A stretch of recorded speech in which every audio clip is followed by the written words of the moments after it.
की कथा के अनुसार पांडव और उनकी मां कुंती लाक्षागृह से बचने के बाद एक चंद्र नामक गांव में रावण का वेश धारण कर रहते थे। वहाँ एक नरभक्षी राक्षस बकासुर के आतंक से लोग एक बैलगाड़ी पूजन और एक व्यक्ति की मांग करता था। आइए आगे बकासुर का सामना किसने और कैसे किया, हम और आप सभी जानेंगे यह सब इस कठपुतली प्रदर्शन के द्वारा।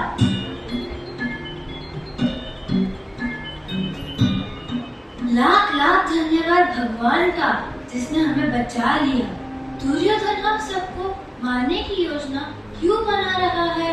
माँ, दुर्योधन हम पर अत्याचार करता है और हमेशा हमें मारने की योजना बनाता है ताकि वह और उसके भाई महान कौरव हस्तिनापुर पर शासन कर सके।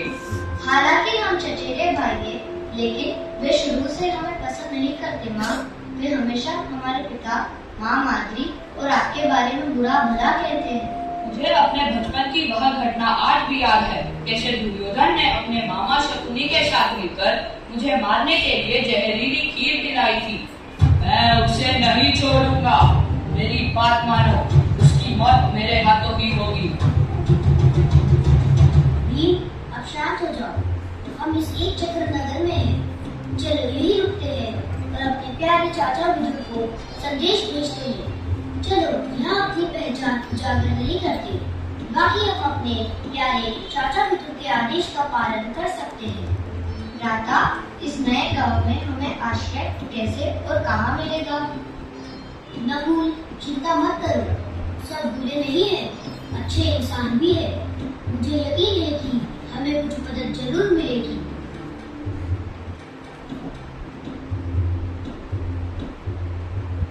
पांडव माता कुंती के साथ गांव में घूम रहे हैं।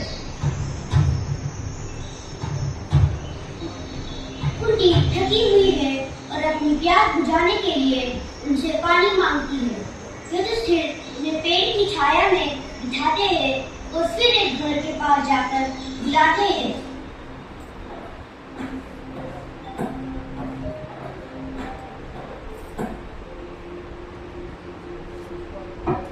महोदय, श्रीमान, क्या कोई अंदर है?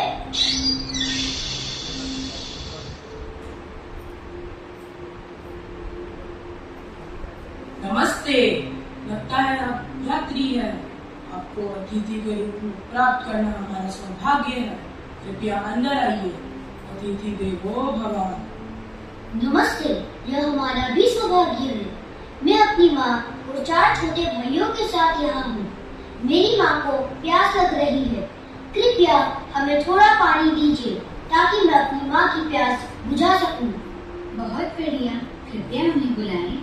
हालांकि हमारा घर छोटा है, लेकिन हमारे दिल बड़े और विशाल हैं। तो युधिष्ठिर अपनी माँ और भाइयों को बुलाने जाते हैं।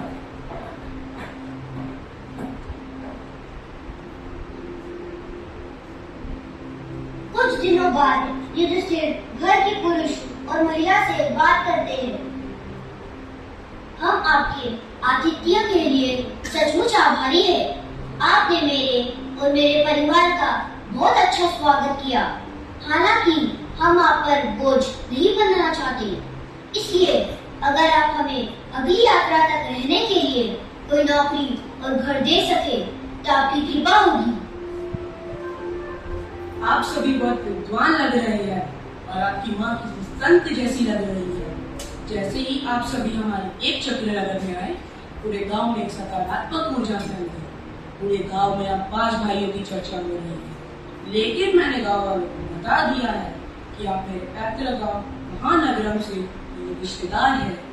इस स्थिति में अगर आप सभी काम के लिए बाहर जाते हैं तो यह अनुचित होगा। इसके बजाय आप सभी हमारे खेत में काम कर सकते हैं और हमारे घर के बगल वाले हिस्से में रह सकते हैं। जैसे आप कहें। हमारा उद्देश्य आपके परिवार और गांव वालों के लिए उपयोगी होना है, बोझ नहीं। स्पष्टीकरण के लिए धन्यवाद। मेरे अनुज भीमराव आपके साथ खेतों में काम करेंगे। अर्जुन राव गुरुकुल में छात्रों को पढ़ाएंगे। नकुल राव और सहदेव राव घोड़ों, गायों और भैंसों की देखभाल करेंगे। मैं स्वयं ग्राम सभा का हिस्सा रहूंगा। माँ हम सभी के मार्गदर्शन के लिए हमेशा मौजूद रहेंगी। आपने अभी अभी वही शब्द कहे जो मेरे मन में थे। मैं बहुत खुश हूँ।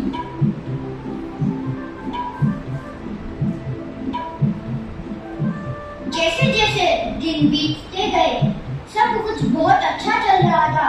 हालांकि हर गुरुवार को एक असामान्य सी घटना घटती थी। पूरा गांव गुरुवार को शोक मनाता था और कोई भी इस बारे में बात नहीं करता था। जब भीम खेत में उस आदमी के साथ काम कर रहा था तो उसने अनुमान लगाया कि वो आदमी सामान्य नहीं, कुछ विचलित सा दिख रहा है। इसलिए वह इस बारे में बात करने के लिए अपने बड़े भाई युधिष्ठिर के पास गया। ज्येष्ठ भ्राता प्रणाम। अगर आपकी अनुमति हो तो मुझे कुछ जरूरी बात बतानी है।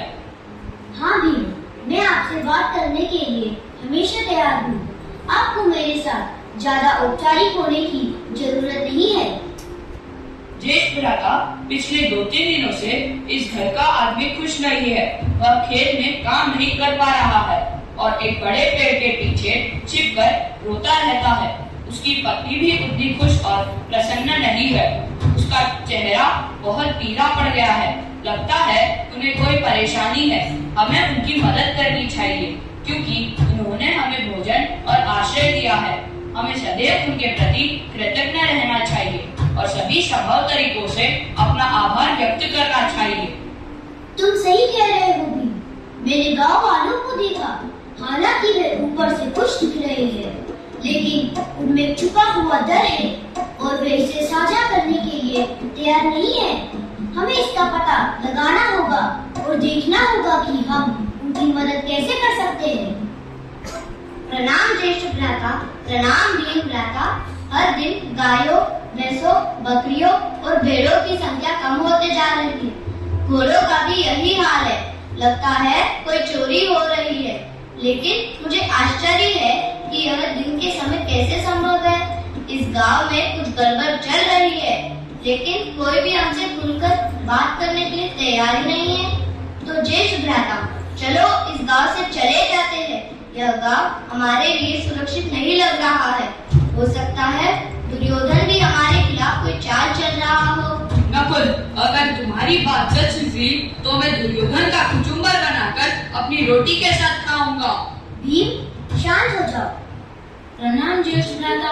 आप चारों किस बारे में बात कर रहे हो? आज के दोपहर के भोजन में भीम भ्राता जो कुचुम्बर बनाने वाले हैं उसके बारे में। नकुल, मुझे हल्के में मत लो। अगर मैं दुर्योधन का कुचुम्बर बना सकता हूँ तो मैं तुम्हारा खीर भी बना सकता हूँ। भीम भ्राता, मैं तो बस उस फल को हल्का बना रहा था, लेकिन मेरा इरादा तुम्हें ठेस पहुँचाने का नहीं था। कुचुम्बर और खीर की बात छोड़ो। क्या तुम्हें शक है कि इस गांव में कुछ गड़बड़ हो रही है? अर्जुन भ्राता, सारी चर्चा इसी बारे में है। आज गुरुकुल में कोई भी छात्र नहीं आया और जब मैंने पूछताछ की तो मुझे कोई जवाब नहीं मिला। अब यह बात अपने पास ही रखो और माँ को मत बताना। उन्हें चिंता होगी और मैं नहीं चाहता कि माँ की मानसिक शांति भंग हो। चलो सतर्क और सावधान रहे। अब चलो खाना खाते हैं। हाँ, जब तक पेट नहीं भरता हम सोच भी नहीं सकते। तो चलो पूरा खाना खाते हैं। मुझे बहुत भूख लगी है। भीम भ्राता, मुझे हमेशा आश्चर्य होता है, आप हमेशा भूखे कैसे रहते हो? नकुल, आज मैं तुम्हें खीर जरूर बना दूंगा। बाद में दुर्योधन का कुचुम्बर। नकुल, भीम को भूख लगी है तो मजाक करना बंद करो। भीम, तुम अपने छोटे भाई से क्यों नाराज हो रहे हो? वो तो बस मजाक कर रहा है। भ्राता युधिष्ठिर, वो हमेशा मेरा मजाक उड़ाता है क्योंकि मैं हमेशा भूखा रहता हूँ और मेरा छोटा भाई होने के नाते उसे खेत से फल लाने चाहिए, लेकिन वो मेरा मजाक उड़ाता है। आओ चले खाना खाने।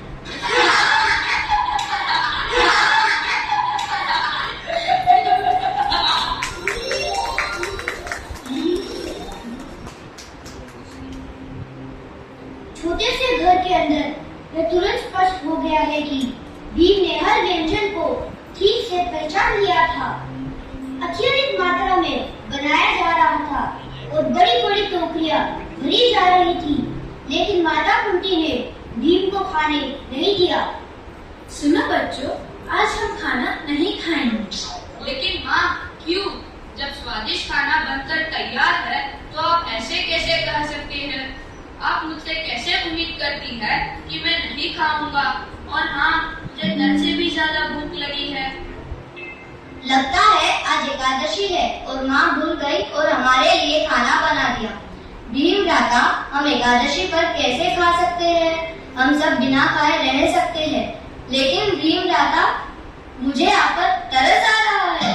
माँ, नकुल से कहो कि वह अभी मजाक करना बंद कर दे, वरना मैं उसके पराठे बनाकर खा लूंगा। मैं एकादशी वगैरह में नहीं मानता। 2 दिन पहले एकादशी थी और आज फिर एकादशी कैसे हो गई? माँ, आज एकादशी नहीं है, बस हम खाना नहीं खा रहे हैं। और इस घर के मालिक जिनने हमें खाना और आश्रय दिया है, उन्होंने खाना खाना बंद कर दिया है। मुझे लगता है कि वह बड़ी मुसीबत में है। मैं चाहती हूँ कि तुम बच्चे पहले उनकी समस्या समझो और उसका समाधान करो, फिर खाना खाओ। हम सभी भाई आपकी बात से पूरी तरह सहमत है माँ। हमें भी यही लगा। समस्या सिर्फ इस परिवार की नहीं, पूरे गांव की है। समस्या को समझना और उसका समाधान करने के लिए सबसे पहले हमें अपने पेट को खुश करना चाहिए। पेट खुश होने के बाद ही हम अच्छी तरह सोच पाते हैं। पेट और दिमाग का आपस में गहरा नाता है। मैं भ्राता भीम की बात से सहमत हूँ, लेकिन जब मालिक ने खाना नहीं खाया तो हम कैसे खा सकते हैं? भ्राता भीम, यह अपमानजनक कृत्य है। कोई मेरी स्थिति क्यों नहीं समझ पा रहा है? मैं किसी के बारे में नहीं जानता। मुझे तो बस इतना पता है कि मैं भूखा हूँ और खाना मेरे सामने है और मैं खाने जा रहा हूँ। सारी बातें तो खाना खाने के बाद भी हो सकती है। माँ, मुझे आज्ञा दो, वरना मैं भूख से मर जाऊंगा। माँ। भीम, जरा रुको। लगता है मालिक उनकी पत्नी और बेटा खाना नहीं खा रहे हैं। मैं खुद जाकर उन्हें हमारे साथ खाना खाने के लिए बुलाऊंगा। लेकिन चलो खाना खाते हैं, मुझे बहुत भूख लगी है। चलो हम पहले उनसे बात करते हैं और बाद में खाना खाते हैं। माँ, अब नकुल और सहदेव को साथ ले जाइए। वे बहुत अच्छे वक्ता है। वे जरूर समस्या का समाधान करेंगे। इस बीच मुझे थोड़ा आराम करने दीजिए, क्योंकि मैं बहुत थक गया हूँ। लेकिन जल्दी आइए, क्योंकि मैं अब और भूखा नहीं रह सकता हूँ। नहीं भीम, तुम हमारे साथ आ रहे हो। ओहो, मेरा खाना।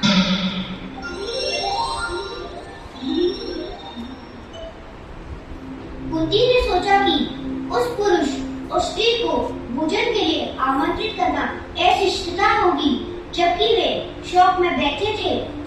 इसलिए उसने चतुराई से पूछा कि क्या परिवार को व्यापार में कोई घाटा हुआ है? शायद दोपहर के भोजन के बाद वह और उसके बेटे परिवार की मदद कर सके।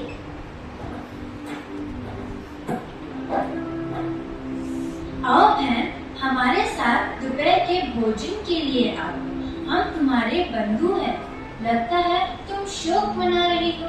क्या तुम्हारे परिवार में कोई बीमार है या किसी का निधन हो गया है? अपनी समस्या हमारे साथ साझा करो। ऐसा करने से हम कोई हल निकाल सकते हैं। मुझे पता है कि तुमने भी खाना नहीं बनाया है, तो आज तुम हमारे साथ खाना खा सकती हो। सिर्फ हम ही नहीं, पूरा गांव शोक मना रहा है और पिछले 4-5 दिनों से किसी ने खाना नहीं बनाया और ना ही खाया है। 4-5 दिनों से खाना नहीं खाया? मुझे आश्चर्य है कि तुम सब कैसे गुजारा कर रहे हो। भी माँ को बोलने दो। लेकिन ज्येष्ठ भ्राता, मेरे पेट में 1000 चूहे दौड़ लगा रहे हैं। मैं तुम सबको अपनी स्थिति कैसे समझाऊं? ठीक है, हम तुम्हें अपनी समस्याओं से परेशान नहीं करना चाहते थे, लेकिन लगता है कि इनका कोई अंत नहीं और एक दिन ये चक्रनगर गायब हो जाएगा और एक वीरान और भूतिया गांव बन जाएगा। ओहो, जब मुझे मुझे बहुत भूख लगी है, तो तुम ऐसे क्यों कह रहे हो? हम खाते समय भी इस बारे में बात कर सकते हैं। हे महानुभाव, कृपया दोपहर के भोजन के लिए हमारे साथ आइए। मैं अपनी भूख पर काबू नहीं रख पा रहा हूँ। तुम सब अपना दोपहर का खाना खा लो, जल्द से जल्द गाँव छोड़ो। हम नहीं चाहते कि तुम भाइयों और तुम्हारी माँ पर कोई बुरा असर पड़े। हम उस राक्षस की सेवा करने और उसका भोजन करने की जो नियत है, जिसने पूरे गांव को आतंकित कर रखा है। तुम सबको कौन आतंकित कर रखा है? मैं जाकर उस व्यक्ति का अगवान बनाऊंगा और तुम सबको बचाऊंगा। लेकिन पहले दोपहर का खाना खा लेते हैं। देखो, लगता है सूरज ढलने वाला है और मैंने अभी तक अपना दोपहर का खाना नहीं खाया है। भीम, हमें एक योजना बनानी होगी। हम जल्दबाजी नहीं कर सकते। धैर्य रखो। माँ सही कह रही है। माता, हमें उस राक्षस के बारे में बताओ जो तुम्हें और गांव वालों को परेशान कर रहा है। बकासुर नाम का एक राक्षस है जो गांव से सटे जंगल में रहता है। उसने गांव पर हमला करना शुरू कर दिया है। गायों, भैंसों, घोड़ों और यहाँ तक कि इंसानों को भी आतंकित कर रहा है और खा रहा है। गांव को बचाने के लिए हम गांव वालों ने उससे एक समझौता किया था कि हर रोज एक परिवार 10 भैंस, 10 घोड़े, 10 गाय और 100 बर्तन स्वादिष्ट खाना पका कर देगा। शुरुआत में तो उसे ये समझौता मंजूर था, लेकिन अब वह और मांग रहा है। वह चाहता है कि बाकी सबके साथ साथ एक इंसान भी उसका भोजन बने। कल हमारी बारी है, इसीलिए हम आत्महत्या करने का सोच रहे हैं। हम और क्या कर सकते हैं? हम गरीब हैं और हमारे पास पर्याप्त भैंस और गाय भी नहीं है। हमारे पास एक ही विकल्प है, या तो हम तीनों उसका भोजन बने या आत्महत्या कर लें। यदि हम ऐसा करने में विफल रहे तो बकासुर गांव में प्रवेश करेगा और पूरे गांव को नष्ट कर देगा। मेरे भी तुम्हारे जैसे 5 बेटे थे और कई गाय भैंसे थी, और अब ये आखिरी बेटा ही बचा है। कल गाड़ी चलाने की बारी उसकी है। एक माँ होने के नाते मैंने उनमें से 4 को खो दिया है, और अब मैं इस बेटे को खोना नहीं चाहती। इसीलिए हम तीनों ने आत्महत्या करने का फैसला किया है।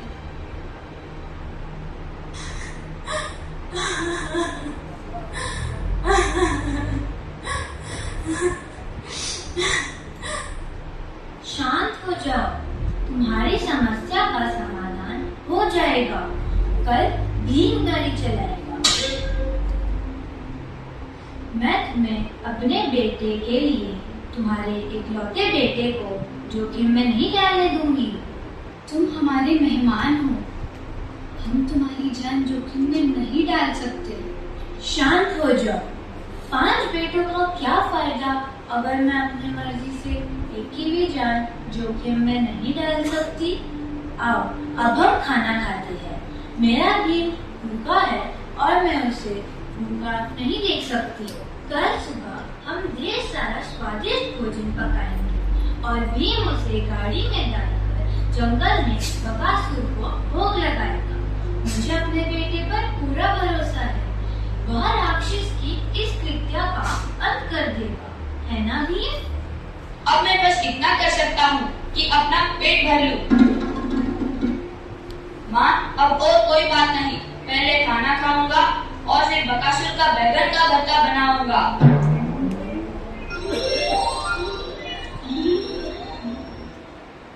तो उस रात कुंती बाकी 4 पांडवों ने मेजबान परिवार के साथ मिलकर तरह तरह के स्वादिष्ट व्यंजन बनाए। मेरे मुंह में भी अभी पानी आ रहा है। और फिर कुंती ने अपने बेटे भीम को जगाया। बेटा भीम, भीम सिंह, रुकोदर, वायुपुत्र, उठो। तुम्हें स्वादिष्ट भोजन से बड़ी गाड़ी लेकर बकासुर की गुफा में जाना है। भोजन हे माँ, मैंने अभी सपना देखा कि तुम मेरे सारे पसंदीदा खाना बना रहे हो। लड्डू, रसगुल्ला, रसमलाई, मलाई लड्डू, सब्जी चावल, रायता, उफ, गर्मा गर्म जलेबियाँ, पकवान, रोटियाँ, कढ़ाई पनीर। माँ, मुझे भूख लगी है। भीम, जागो, उठो, सपना बंद करो। क्या तुम भूल गए हो कि तुम्हें उस राक्षस बकासुर को भोजन परोसने जाना है? ओह हाँ, मुझे याद है। माँ, मैं जाने के लिए तैयार हूँ। नकुल और सहदेव, गाड़ी में सारे स्वादिष्ट खाने के बर्तन भर दो। ओह, पके हुए खाने की भाप भरी खुशबू से मेरे मुंह में पानी आ रहा है। माँ, पहले मैं नाश्ता करूँगा और फिर जाऊँगा। भीम, पहले तुम बकासुर से मिलो। देर हो रही है, जल्दी करो, तैयार हो जाओ। ठीक है माँ, जैसे आप कहे, लेकिन मेरा नाश्ता जरूर बंद कर दो। घने जंगल के रास्ते में मुझे भूख लग सकती है और भगवान ही जाने कि जब मुझे भूख लगती है तो मैं खाने के अलावा सब कुछ भूल जाता हूँ। नकुल और सहदेव, शरारत मत करो। मेरे नाश्ते के बर्तन रख लो और उन्हें लाल रंग की चुन्नी से ढक दो। लाल रंग की चुन्नी? लेकिन क्यों भ्राता भीम?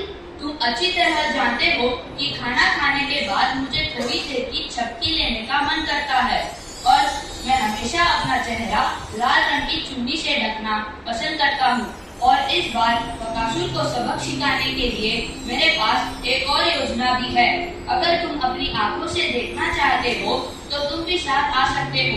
हा हा हा। भ्राता भीम, मैं जानता हूँ कि तुम वीर, धीर और पराक्रमशाली हो। मुझे यही रहना चाहिए। मैं बकासुर के साथ तुम्हारे अच्छे समय की कामना करता हूँ। डर गया? हा हा हा। तुम और नकुल बच नहीं सकते। अब गाड़ी लेकर चलो। हा हा हा। माँ, भ्राता युधिष्ठिर, मैं आपका आशीर्वाद और अनुमति चाहता हूँ। भ्राता युधिष्ठिर, माँ कुंती, कृपया हमें बचाएं। हाँ, मैं भी चाहती हूँ कि तुम दोनों अपने भ्राता भीम के साथ जाओ। मुझे यकीन है कि आप दोनों का खूब मनोरंजन होगा। विजयी भव पुत्र। माता कुंती, आपने हमें कहाँ फंसा दिया? हा हा हा। अब चलो। विजयी भव पुत्र। भीम, भगवान तुम्हारे हर कार्य में हमेशा तुम्हारे साथ रहे। यह मत भूलो कि हमें हर कार्य में धर्म का पालन करना चाहिए, चाहे वह मनुष्य के साथ हो, स्त्रियों के साथ, जानवरों के साथ हो, राक्षसों के साथ हो या कुछ और। धर्मो रक्षति रक्षता।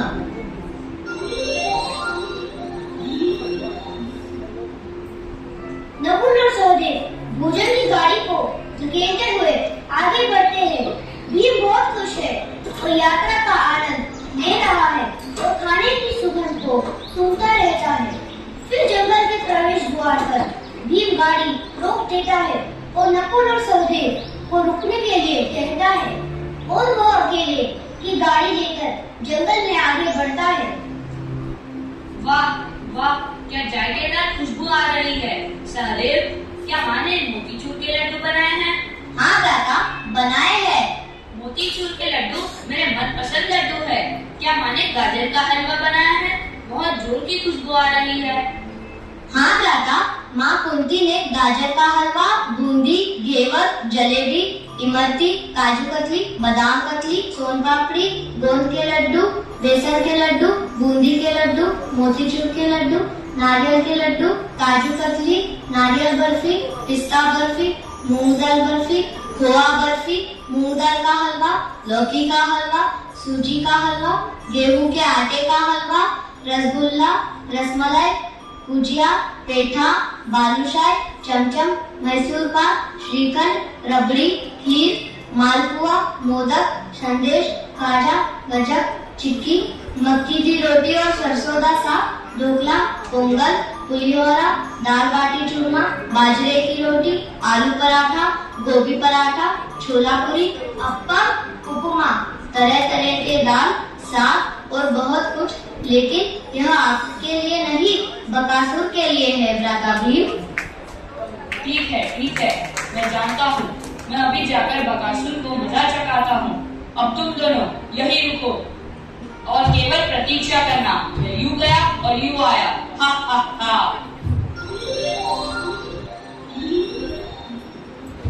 फिर भी गाड़ी को घने जंगल के बीचों बीच ले गए, जहाँ शेर, बाघ, भालू, चीता, हाथी और कई अन्य जंगली जानवर थे। फिर उन्होंने गाड़ी रोकी और बकासुर को भोजन परोसने से पहले भोजन चखने का मन बनाया। मुझे सभी व्यंजनों को चखकर देखना है कि वह अच्छी तरह पके हैं या नहीं, क्योंकि हमें बिना पका हुआ भोजन नहीं परोसना चाहिए। यही धर्म है और युधिष्ठिर भ्राता ने कहा है कि मुझे धर्म का पालन करना चाहिए। इसीलिए पहले मैं उन्हें चखता हूँ और फिर बकासुर को परोसता हूँ। मुझे भी आश्चर्य है कि यह बकासुर कैसे दिखता होगा। क्या यह इंसान जैसे दिखता है, जानवर जैसे, या दोनों का मिश्रण? क्या ये लंबा है या छोटा है, मोटा है या पतला, काला या गोरा? ठीक है, पहले मुझे चखने दो, फिर मैं बकासुर के बारे में सोचूंगा। भीम एक बर्तन का ढक्कन खोलते हैं और सूंघने लगता है। जीभ को प्रसन्न करने से पहले नासिका को प्रसन्न करना चाहिए। पहले भोजन की सुगंधित गंध से प्रसन्न होना चाहिए, फिर स्वाद से। मुझे आश्चर्य है, माता कुंती ने मेरे सभी पसंदीदा व्यंजन पकाए हैं और मुझे बकासुर को परोसने के लिए कहा है। इसका मतलब है कि वह भी मेरी तरह खाने का शौकीन है। हम दोनों की जोड़ी अच्छी होगी। ऐसा कहकर भीम ने एक एक करके सारा खाना खाया और उसका स्वाद ले रहा था।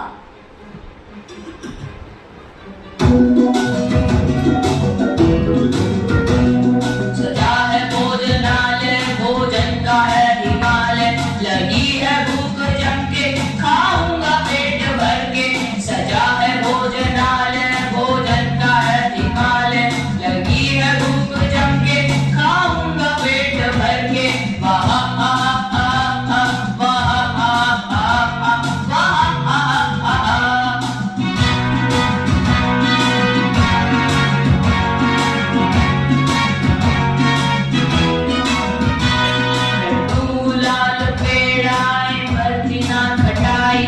बूंदी सोन हलवा, रसगुल्ला रसमलाई, लड्डू लाल पेड़ा इमरती ना खटाई। बूंदी सोन हलवा, रसगुल्ला रसमलाई, काला गुलाब जामुन, वाह रे वाह, खाऊंगा पेट भर के। सजा है भोजनालय, भोजन का है हिमालय, लगी है भूख जम के, खाऊंगा पेट भर के। सजा है भोजनालय, भोजन का है हिमालय, लगी है भूख जम के, खाऊंगा पेट भर के। वाह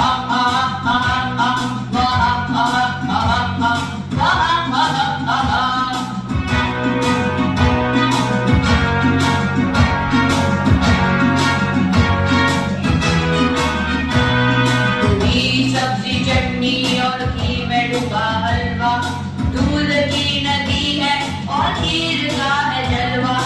पूरी सब्जी चटनी और घी में डूबा हलवा, दूध की नदी है और खीर का है जलवा।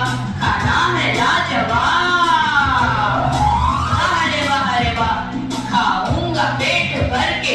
सजा है भोजनालय, भोजन का है हिमालय, लगी है भूख जम के, खाऊंगा पेट भर के।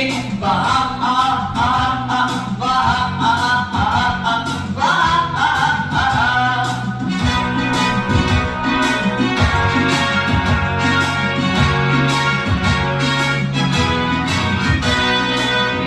मीठे मीठे करके बने पहाड़, शरबती समुंदर और आम का अचार। पेड़े हैं मीठे मीठे करके बने पहाड़, शरबती समुंदर और आम का अचार। दही है बेमिसाल, वाह रे वाह, खाऊंगा पेट भर के। सजा है भोजनालय, भोजन का है हिमालय, लगी है भूख जम के, खाऊंगा पेट भर के।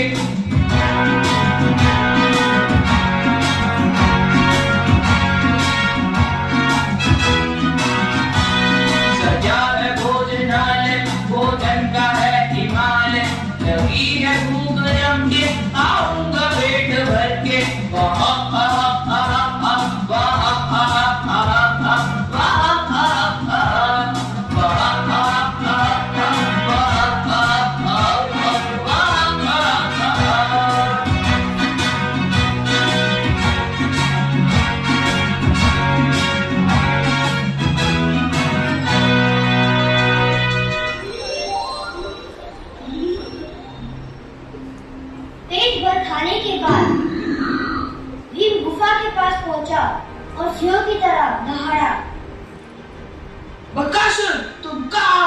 मैं महाराज पाटलिपुत्र भीम तुमसे मिलने आया हूँ।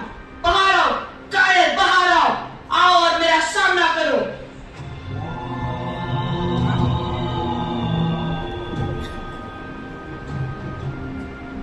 मुझे परवाह नहीं है कि तुम भीम हो या खीर। मेरे खाने की गाड़ी और 2 इंसान का प्रतीक्षा कर रहा हूँ। वह कहाँ है? मैं बहुत देर से खाने का प्रतीक्षा करते करते बेचैन हो रहा हूँ। बकासुर, खाने की गाड़ी आ गई है। तुम भी इन्हें खा सकते हो और स्वाद भी ले सकते हो।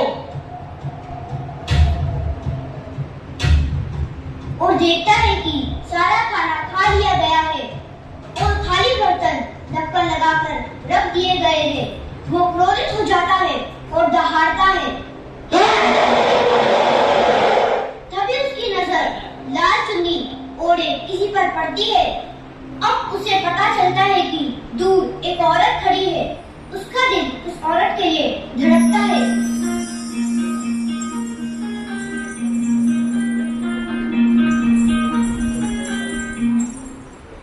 ये सुंदरी, तुम कौन हो? मेरी खाने की गाड़ी और 2 आदमी कहाँ है? बकासुर, मुझे कुछ नहीं पता। गाँव वालों ने मुझे आज तुम्हारा भोजन बनने के लिए कहा है, तो मैं यहाँ हूँ बकासुर। अच्छा, आज मैं तुम्हारा भोग करूंगा है सुंदरी। उससे पहले मेरी एक शर्त है। मुझे मार कर खाने से पहले मैं चाहती हूँ कि तुम मेरे साथ एक खेल खेलो। तुम मुझसे कौन सा खेल खेलना चाहती हो मेरी सुंदरी? पकड़ो पकड़ो खेल। अगर तुम मुझे पकड़ने में सफल हो गए तो मैं तुम्हारा भोजन बनूंगी, और अगर असफल रहे तो तुम मेरे भोजन बनोगे। मैं और असफल? बिल्कुल नहीं। हे सुंदरी, तुम इस कांटों भरी धरती पर अपने नाजुक पैरों को क्यों कष्ट दे रही हो? आओ मेरे साथ, मेरी रानी बनो और मेरे आतिथ्य का आनंद लो, और फिर मैं तुम्हें खूब खाऊंगा। हा हा हा हा हा। अरे ओ बकासुर, पहले मेरे साथ खेल खेलो, फिर तुम तय कर सकते हो कि तुम मुझे अपनी रानी बनाना चाहते हो या नहीं। अब मुझे पकड़ो। पकड़ो।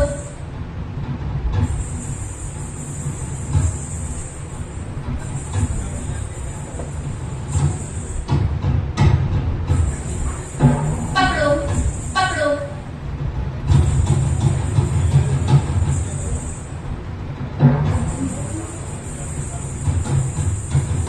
पकड़ो।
था।